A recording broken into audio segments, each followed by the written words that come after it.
Mercury retrograde. Here in we Taurus. come. Do we want to talk just level set a little bit about Mercury's journey this year? Level set. Let's for it. level set. Okay, so Mercury retrograde in the year of 2023, we are here, is all in earth signs, except for the very last one, which will take us into 2024. And that is where he will transition from earth to fire. But for right now, we are just experiencing full retrogrades in this awesome earth energy. And his first one is going to happen on 4/21. We'll go to 5/15. That does not include any shadow periods, FYI. And that is in the sign of Taurus, which is what we're going to talk about today. The next one will be August 23rd to 9/15, September 15th in the sign of Virgo. And then he'll start his retrograde December 13th at 8 degrees of Capricorn. And that's where he'll shift back into Sag, into that fire, and reset himself. And that will take us through the beginning of the year, and January 2nd. He started this year in retrograde in Capricorn. Correct, yeah. So it's really beautiful to watch that journey of that full cycle moment of full synergy, and he's fully making around the wheel and all of that. Yes.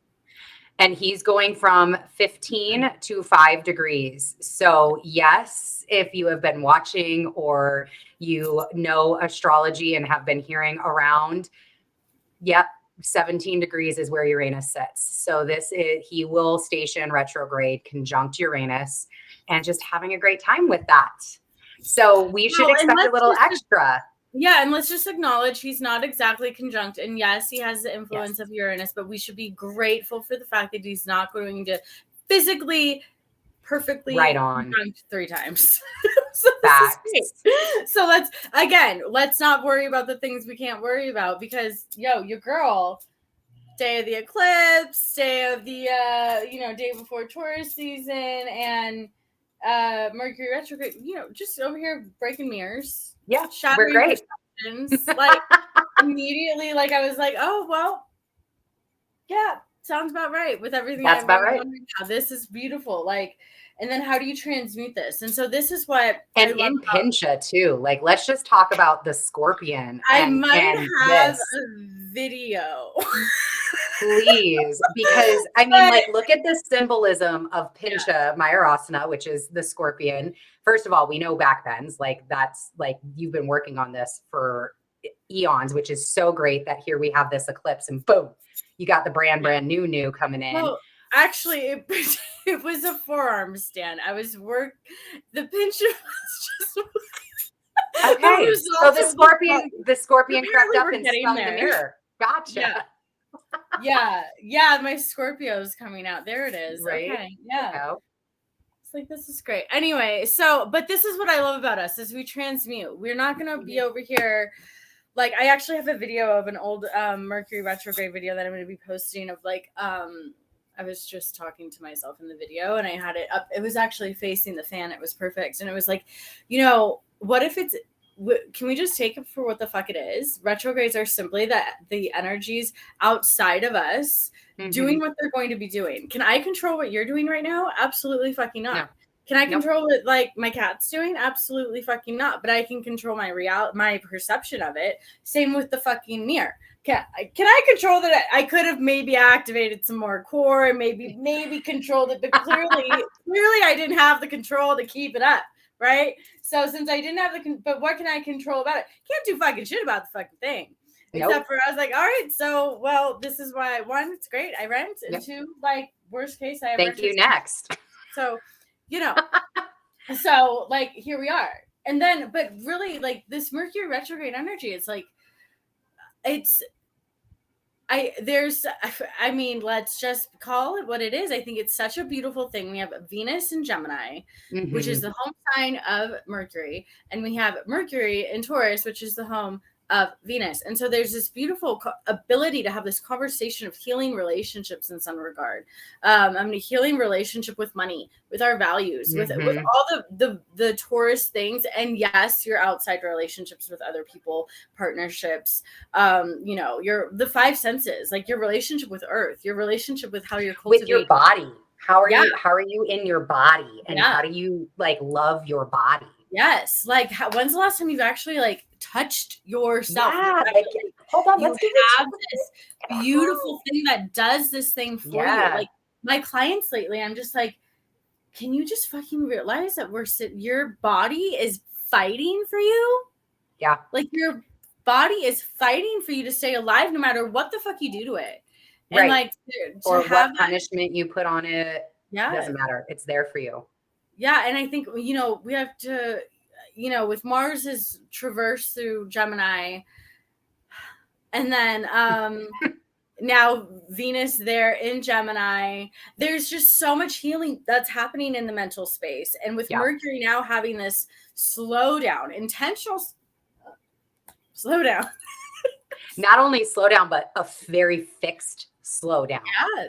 Fixed slowdown. Like there's not going to be a lot of budging in my opinion. But what I think is going to happen though is there's going to be a lot of realizations. Yes. There's going to be maybe where you are standing in your own way mentally and how your fixed mindset is causing your limitations. And what this could be just that final awareness as the eclipse is doing its work and we're going through this. Because again, the eclipse is today. This is happening right after. It could be this finality of like, oh, this is a me thing. Yeah. Okay. I got it now. This is, it is me. I am responsible for my choices. Oh, if I changed, oh, look at that. Oh, it all comes back to me. And there could just be this like beginning awareness and acceptance. Like I get this whole time for me is really leading up to just like, there's such a surrender of acceptance. Like that's my real big energy space. And I think Mercury digging those like mental, like you're not going to change my mind about that, right? Like I'm not outside influences. All of these outside noises is not going to change my mind that I am destined for what I'm destined. Like I have a resonance inside of me right now, and it is being grounded, fixed, firm inside of me. I have my vision. I know my why. I know my purpose. And I don't care what you chatty Cathys want to say or think about it, or Rhondas or Rons or Tonys, don't care. Again, going back to what I was saying yesterday. What is time? I actually don't remember what day it was. And I said to you, like, shut up. Mm-hmm. Like, not everything needs to be said. Not everyone needs to know. Not like, because why, what are you saying? What are you telling them for? And like, you know, there's that piece of possible validation or even like a superiority thing. Yeah. The reason why I don't want to just say ego, because like, what's beyond the ego? Like, what is the functioning of the ego when we're saying that part of the ego, right? Yeah. Because that's a part of the ego that we're saying that for. And that's the validation. That's part of the ego. Like the superiority energy, that's part of your ego. But like all of and then to know what the true essence of ego is and trying and keeping you safe, it's another part of your body. It's like we can maybe even equate it to the nervous system. I don't know where the fuck this information's coming from right now. I mean, I know whoa, channel, like, thanks ancestors, we love you. Yeah, always. We could literally equate it to the nervous system though. It's like watching how that response is happening within your body and that's like trying to give it another name, because the ego, it's responding to your circumstances. Your nervous system is responding to your reality and creating it simultaneously. So, and if your ego is part of your limitations, then you're also creating from your limitations.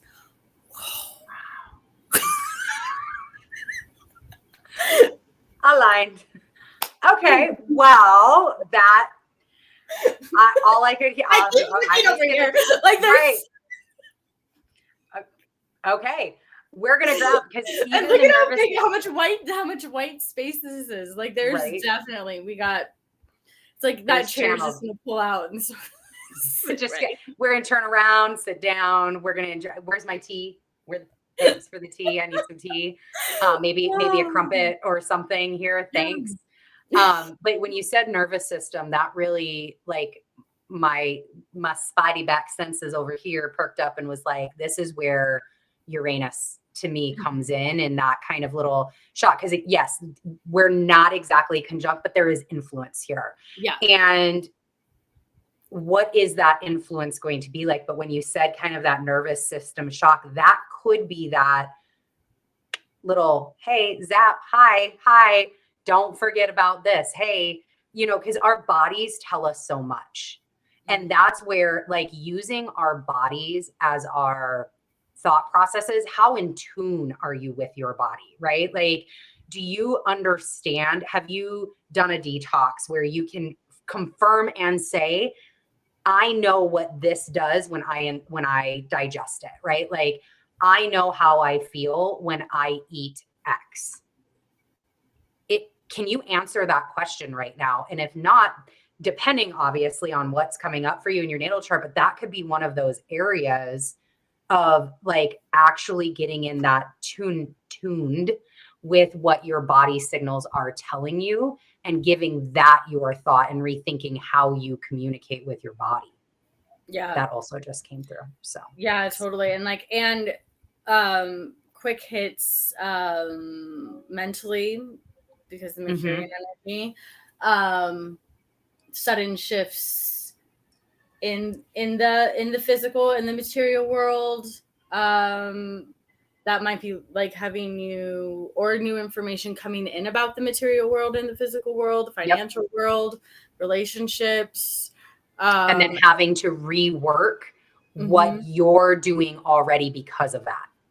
Yeah, it'll be interesting to see what kind of information comes out in the next couple days as far as just what's going on in the world, and then to see how that information maybe gets backtracked or corrected or whatever. And then as we move forward and we hit the 14th, 15th of May, and seeing how that kind of changes. Yeah. Because I mean, there's a lot just from a global perspective. You have right now during this Mercury retrograde, there's implications inside of the US Sibley chart. There's implication in Joe Biden's natal chart. There are implications in Emmanuel Macron's chart and in France's nation chart. There's, we can't forget that, the King of England is getting coronated right after it's on May 6th. So Mercury is still going to be in retrograde during that time. So this is all that energy that, like, is having influence. Again, it's a tool. It's having some sort of energetic influence out there. And so there could be, like, Monie was just saying, there could be some interesting things that come out. And again, this is why Mars is working really hard with us through Gemini, through Cancer, to be a spiritual warrior, to be able to stand in a place of power and go, okay, the Game of Thrones has little to do with me. How do I need to maneuver? This doesn't affect what I got going on over here. And if it does, never let a crisis go to waste. Shout out to my husband, because that's his favorite line. Never let a crisis go to waste. There can always be something created in chaos. So how do you do that? And that's where I think, again, what you were talking about with that growth mindset and that shift in focus in the mind really comes into play. Yeah, I totally agree. Just one other, so where was I? Oh, Mercury's journey through this. So it will be around May, where he's going to conjunct the sun. It's going to be his, like, halfway point. And then the May 5th eclipse, he will be retrograde. So he is not retrograde for this eclipse, but he will be on that May 5th eclipse, which we'll obviously be talking about this as we get into those thirds of the month when we do these. But the 14th, 15th, he'll be direct. And then he actually doesn't leave his shadow, depending upon where you're at. It will be like May 31st to June 1st. And again, there's a lot of other energy signatures that are applying, including this eclipse season. So he's not even in retrograde fully yet. And the technology is going nuts. Like, we're already feeling it. So I am very mentally prepared, again, using this as a tool. I am very mentally prepared that we are going to continue to see technology snags until June. Like, I'm just super prepared for that. Mentally. Yeah, I mean, yesterday I was teaching at one of the studios, and I'm like, oh, this is going to be fun. Like, the music was not turning off. It wasn't, I was like, and I'm like, fuck, part of this class is a meditation. I'm like, I got to figure. And then, of course, the meditation comes, and I have the music still going. So, yeah, and it's like, all right, well, okay, this is where we're at. So went and gave the phone to whomever could handle it while I still have to teach class. And, like, you know, I feel like retrogrades always show us how, you know, how much we have grown, how much we still have to grow, or like how much we could, just where we can shift our mindsets into, okay, again, what can we control? What can we do better?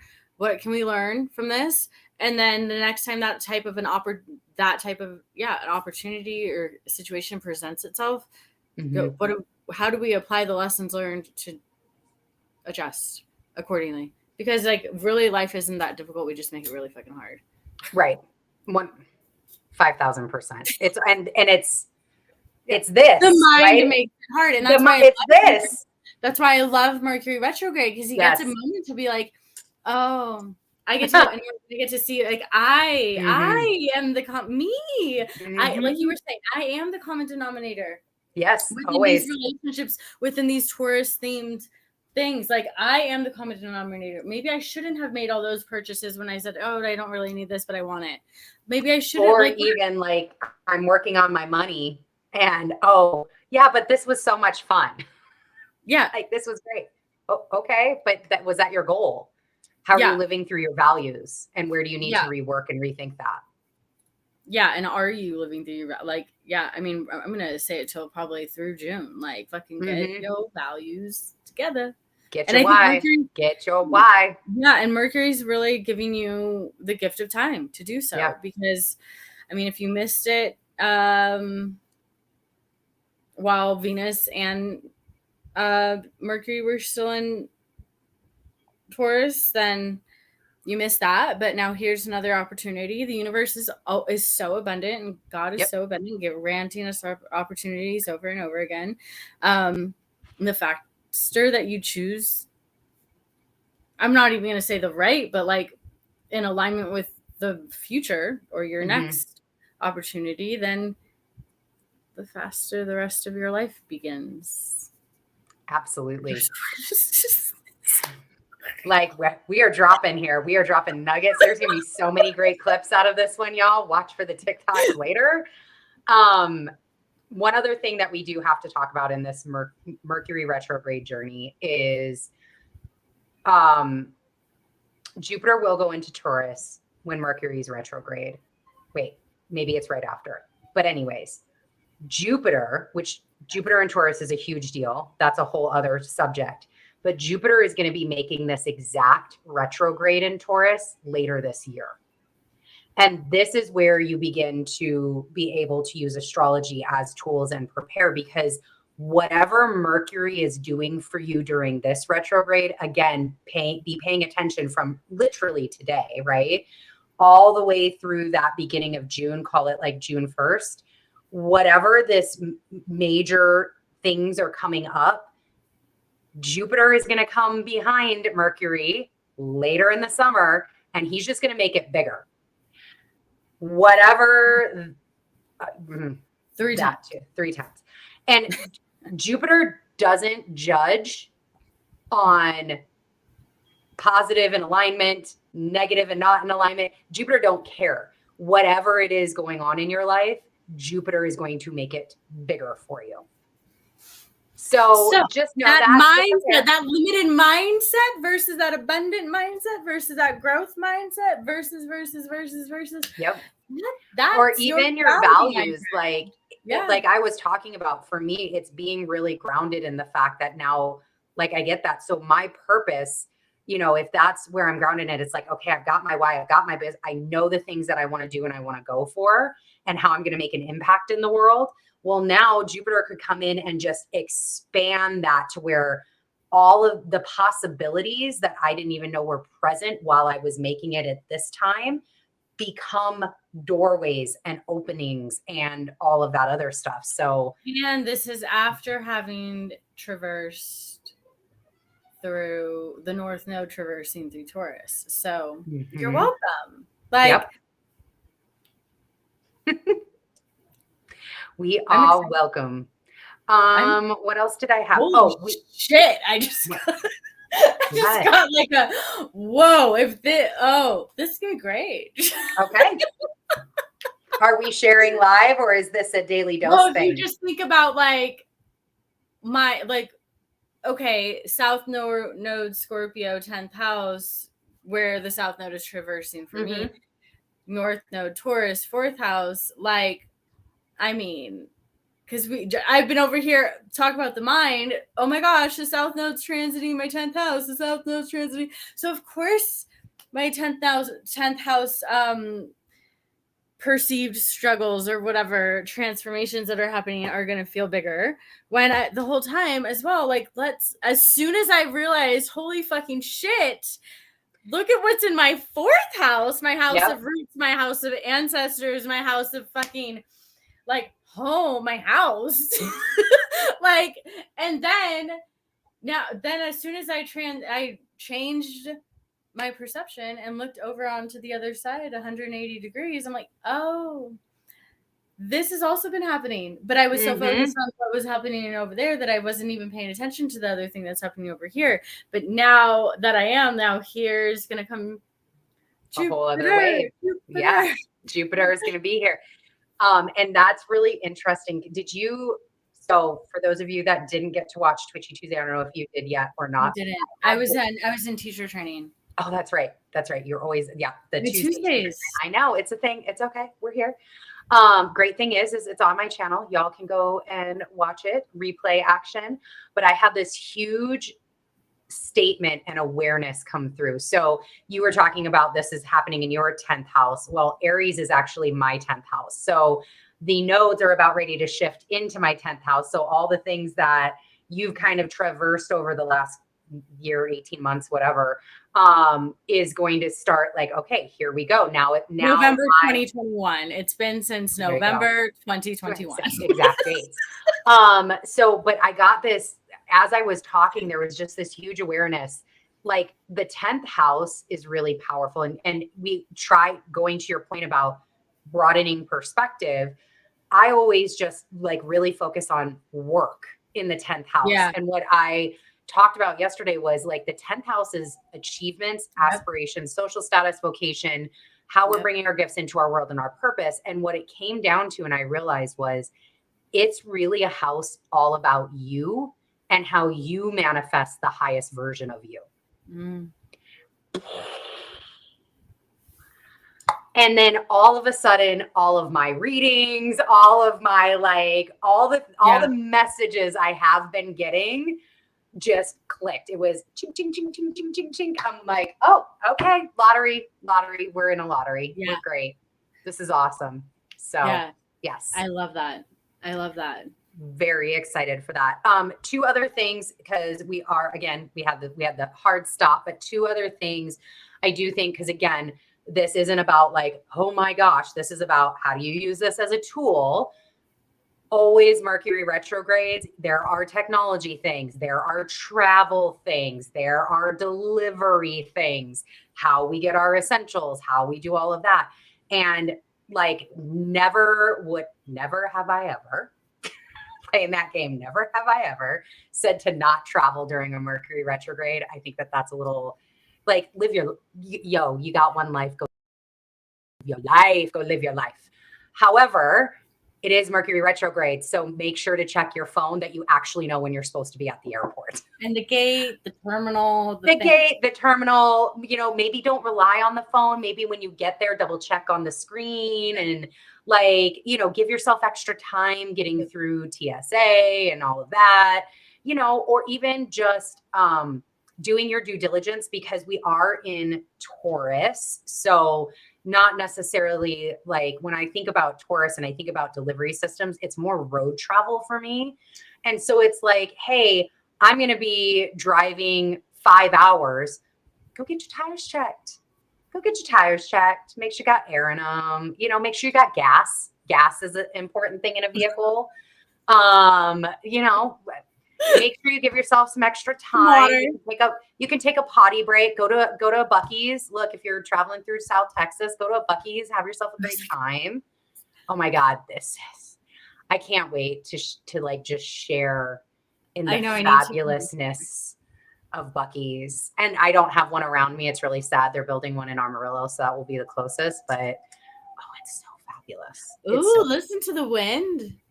Oh yeah, the wind has been on one all day. We've had the windows open, and I had to close them because it's very dusty. We're windy, but you've got us beat. Mm-hmm. Yeah, I'm glad you can hear it. It's like we're stirring up. In fact, one of the words that I wrote down is Uranus stirs the pot. We just stirring up the energy over here. Yeah, he's a shit stirrer. Yes. So fun. I love it. What's the last point you said? That was it. The technology and the travel thing. Like, just be aware that these are things that are very, very, very common during Mercury retrogrades. Are there any questions in the chat?